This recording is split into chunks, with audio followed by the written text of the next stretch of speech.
tapos. O di ba? Natapos na agad ang ating thumbnail. 2 minutes tapos ang thumbnail. For today's video, tuturuan ko kayo kung paano nga ba gumawa ng thumbnail gamit ang Canva. Yes, free lang ang Canva. Pag napanood niyo nito, 100% after nitong tutorial na to, marunong na kayong gumawa ng inyong thumbnail. So, ready ka na ba? Let's start.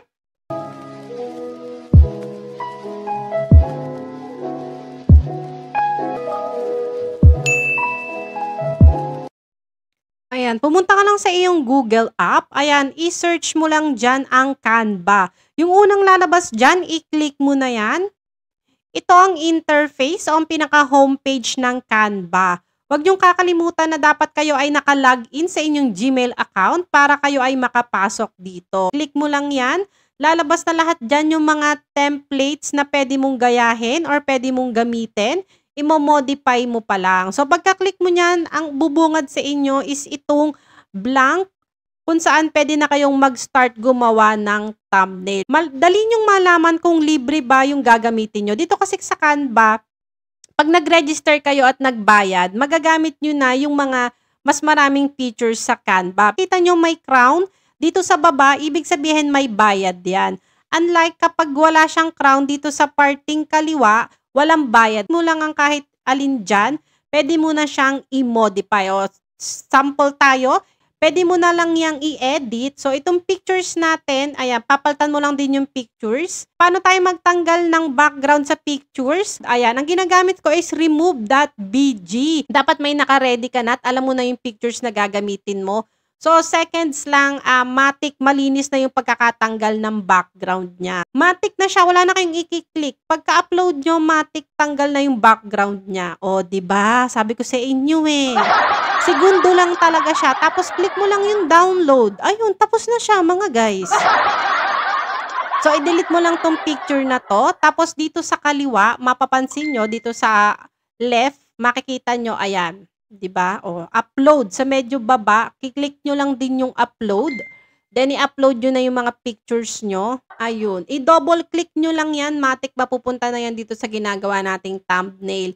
O kaya, i-drag nyo. Bahala kayo kung anong gusto nyo. Kung saan kayo komportable, kung drag, double click. Tapos, i-resize nyo lang. O, pak!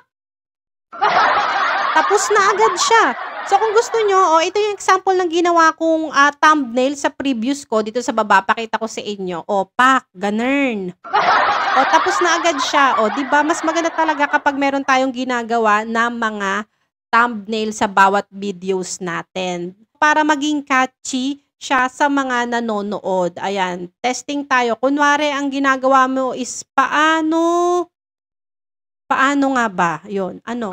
Paano gumawa ng YT channel? Kasi nasa tutorial tayo ng paggagawa na dito sa YouTube, yun yung ilagay nyo.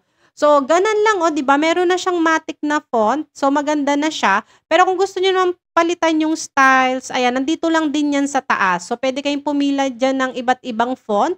Nasa style or nasa gusto nyo siyang style. Matic na mababago yan dito, di ba? O, nung pinili ko yan, matic na siya dito. Pwede nyo ring palitan yung yung laki, yung liit, nandyan lahat yan sa taas, yung kulay. Pwede rin tayong maglagay ng mga outline para mas maging yung umaangat yon. So, pinindot ko dan is yung effect. Nandyan yan sa taas, mga guys, sama-sama na. Nung nag-start ako gumawa dito sa Canva, nagpindot-pindot lang ako. Kahit hindi ako nanood ng tutorial, nag-testing lang ako, nakuha ko na agad siya. O, diba?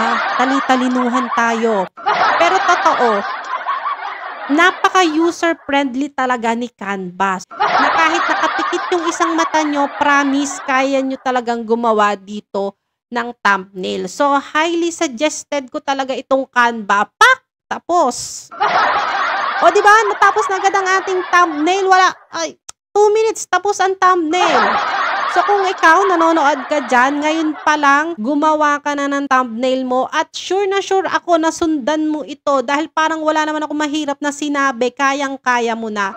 Maraming salamat at tinapos mo itong ating ewan ko kung natulungan ba kita sa paggawa ng thumbnail na ito. Pero ako, nag-enjoy ako. Huwag mong kalimutan na mag-like, mag-subscribe at mag-bell all. Bye-bye!